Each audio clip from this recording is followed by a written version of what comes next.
Gente boa, nós temos vários assuntos para hoje.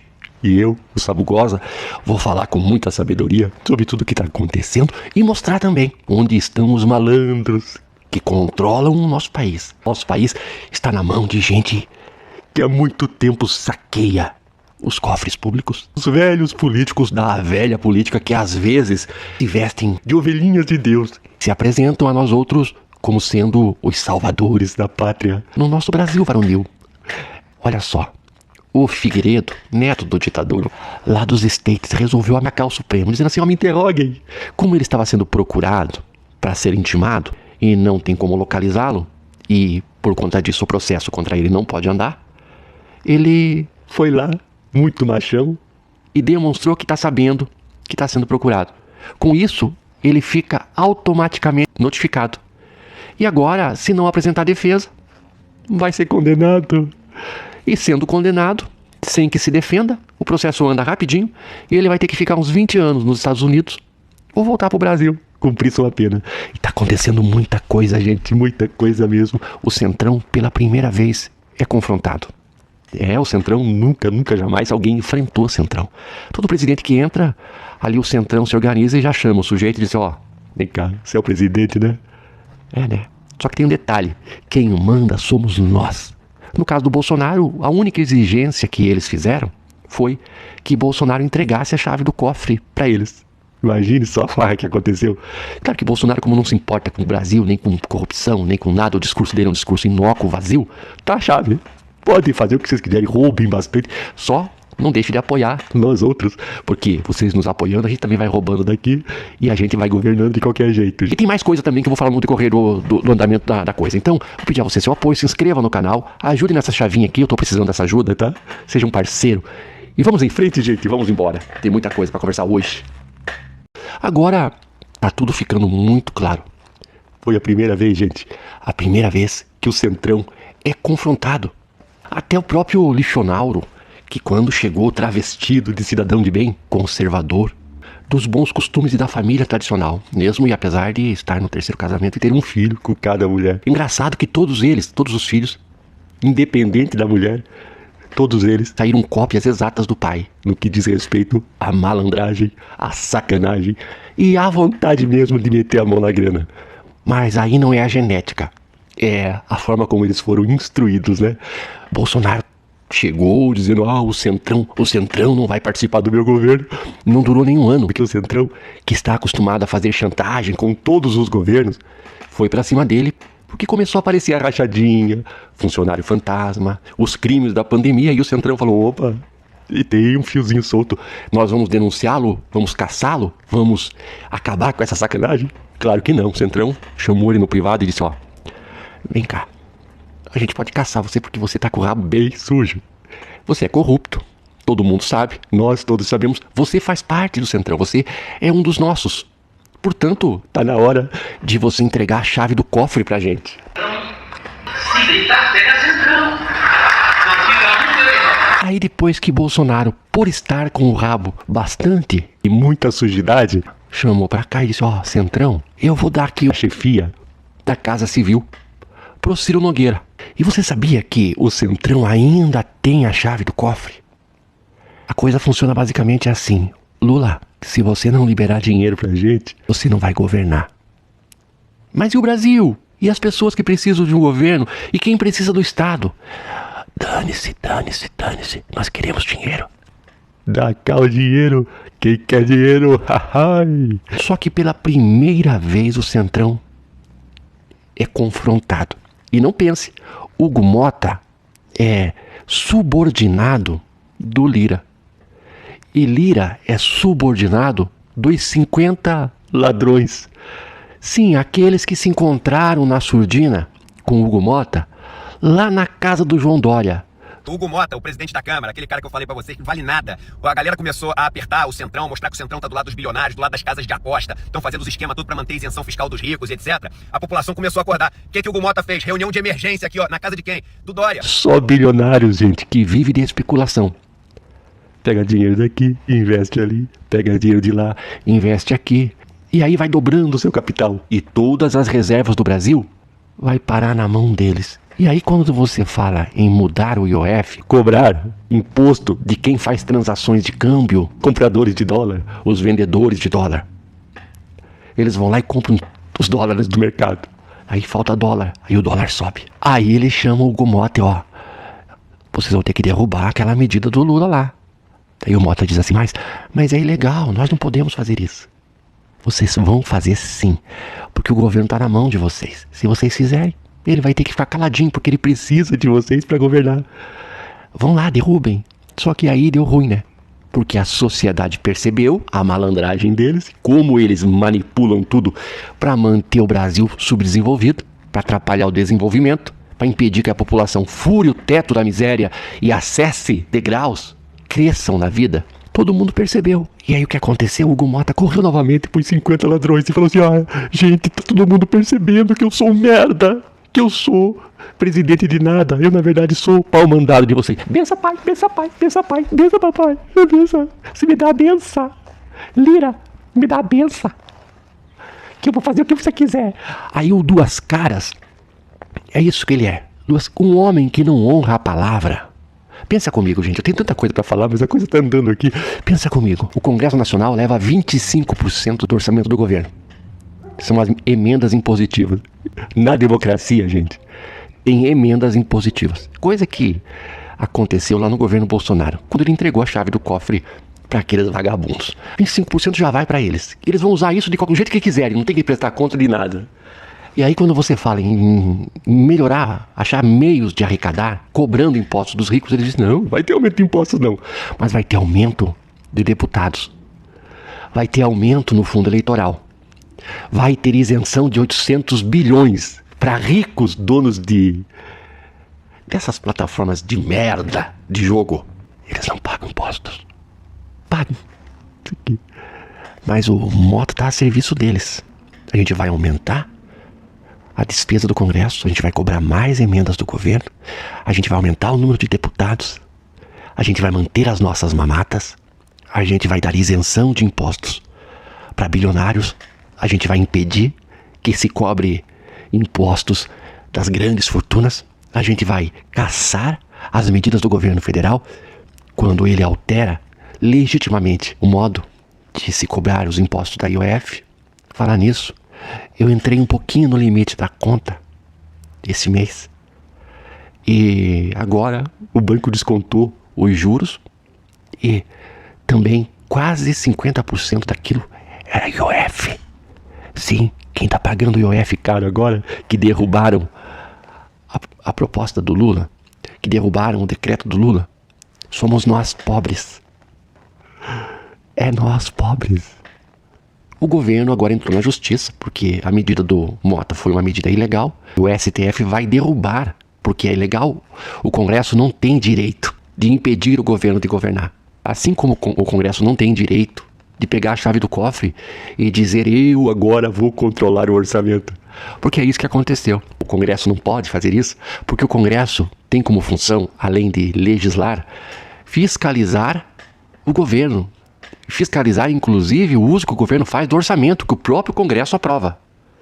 Agora, se o Congresso começa a controlar o orçamento, quem que vai fiscalizar o Congresso? Você entendeu como é uma maracutaia? Por falar em maracutaia, 90 deputados da direita, todos ligados a Bolsonaro e ao Lira, estão sendo investigados. Porque parece, e é óbvio que tem, a princípio, a PF está de olho, porque percebeu que existe ali um desviozinho de finalidade desses dinheiros que o Congresso mandou lá para os seus currais eleitorais. Parece que estão desviando esse dinheiro. Nossa, eu não consigo acreditar. É tão absurdo que eu não consigo acreditar. A primeira vez que o Centrão senta na bulica, né? Porque eles sempre controlam os governos que assumem a cadeira da presidência. Ó, você é o presidente, tá? Mas quem manda aqui, ó, sou eu. Somos nós aqui que mandamos, tá? Nós temos hoje 130, se não me engano, mais ou menos isso, que são deputados de esquerda. O restante, meu Deus do céu, é tudo de direita. Ou seja, toda vez que um presidente de esquerda é eleito, é obrigado a fazer um governo de direita. Mas tem um detalhezinho. Para que ele possa governar, ele chama os partidos de esquerda, de direita, principalmente os de direita, porque ele precisa do voto dos deputados de direita, tem que chamar os caras. Ó, um ministério para você, um ministério para esse partido, outro ministério para outro partido. Ele distribui os ministérios para os partidos em busca de apoio, trazendo para o governo esses partidos de oposição, para que estes partidos de oposição ajudem a governar. Sabe o que está acontecendo? Os partidos estão assumindo os ministérios, fazem parte do governo, mas trabalham contra o governo. Entendeu? Diz a política da boa vizinhança que o Lula deveria ficar quietinho. Tudo bem, derrubar o meu decreto, tudo bem. Né? Foi de forma ilegal? Foi. Mas eu vou deixar pra lá porque eu preciso deles, eles controlam mesmo os presidentes, né? Só que o Lula tá tentando trazer essa gente pra perto, tá respondendo à mídia com muita educação desde o começo. E tá na hora de meter-lhe o pé no banco, chutar o balde. Por quê? Não adianta tentar dialogar com essa gente. Vai dialogar com um bandido? Não tem como. Então o governo cansou de tentar dialogar com traidores de duas caras, de gente falsa. A mídia mesmo saiu em defesa do Centrão, gente. Dos ladrões, acredita? Eu vi alguns jornais ontem estavam falando que o Lula busca a polarização do nós contra eles. O Lula? O Lula que deu ministérios para partidos de direita? É ele? Ele que nunca confronta a mídia? Ele mesmo que raramente faz uma live? Deveria fazer todo dia, mostrando quem são eles. Não faz. Foi o Lula mesmo que polarizou, que dividiu a sociedade? Foi o Lula que disse que a direita não pode existir? Foi isso? Ou foi outro personagem que vocês protegem? Então a mídia resolveu proteger os bandidos, defender os bandidos e acusar o Lula de polarizar o Brasil. Não. O Congresso tomou uma medida ilegal e o Lula vai entrar na justiça para derrubar essa medida ilegal. O Alexandre de Moraes disse que não vai permitir bagunça no tribunal dele. É porque Bolsonaro, por meio dos seus advogados, tentaram recursos e mais recursos para tentar escapar da prisão. E não tem mais recurso. Agora é se conformar mesmo com a prisão. Fazer bastante exercício da prisão para sair de lá daqui uns 20 anos. Sair mais em forma. Porque do jeito que tá, não vai durar 5 meses, né? Vai ter que comer melhor e largar a mão de ser vagabundo. O Paulo Figueiredo, o neto do ditador de merda, lá dos Estados Unidos, está latindo feito um pitbull. Rosnando. Atenta contra a democracia do Brasil, sem ter coragem de viver no Brasil, é Paulo Renato de Oliveira Figueiredo Filho, e que na verdade só tem influência nas Forças Armadas porque é neto do último presidente durante... Presidente nada, o último ditador, né? O último presidente ilegítimo, né? O último golpista. É porque ninguém votou naquela desgraça, né? Ele era presidente assim. Eu sou o presidente. Eu tenho armas. As armas, quem comprou, quem manteve, foram os brasileiros. E eu vou usar essas armas que os brasileiros compraram pra nós, contra os brasileiros, e eu sou presidente e acabou. Esse tipo de machão, sabe? Que o Paulo Figueiredo fala que ele tem testosterona, que ele é macho. E que ninguém pode obrigá-lo a depor. Claro, ele fugiu, né? É macho correndo. Ele é macho pela internet. Pelo celular. Na rede social. Vai pra cadeia, né? Se não for, vai ficar 20 anos foragido.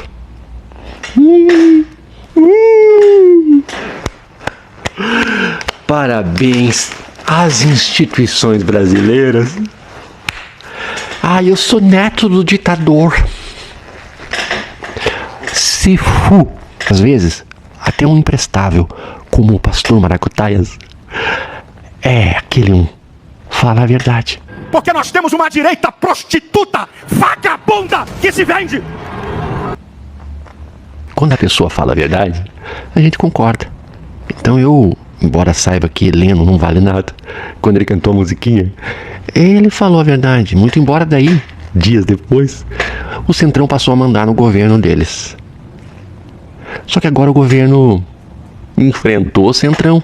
E claro que o Centrão vai reagir, porque eles estão ali há muito tempo mamando e eles não vão largar o osso assim tão facilmente. A sociedade precisa se mobilizar e mostrar para eles quem é que de fato manda no Brasil. Sabe quem que manda no Brasil? Somos nós. Eles são empregados nossos. Empregados. Meros empregados. E eu tô achando até que a gente tem que diminuir o salário deles. A Júlia Zanata, aquela que tem uma coroazinha, uma tiariazinha de flores. Deixa eu explicar pra vocês. Aquela tiara de flores, ela simboliza quase que a mesma coisa que aquele símbolo, sabe? Aquele símbolo que, se eu falar aqui, pode ser que meu vídeo flop. O símbolo proibido é a mesma coisa.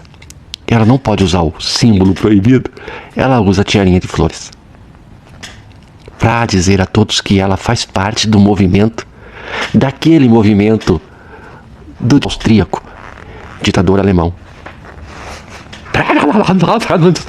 Ela tá dizendo, eu sou da turminha de lá. E ela tá muito preocupada, porque diz que Santa Catarina tá vindo muito imigrante para Santa Catarina. E isso é ruim, porque vai contaminar os votos. Na verdade, isso é uma preocupação não com os imigrantes. Ela tá culpando a migração interna para tentar julgar os catarinenses contra os imigrantes. Mas, na verdade, ela sabe que o povo catarinense está acordando e que a votação nessa direita vendida, corrupta, violenta, demagoga, hipócrita, vai cair.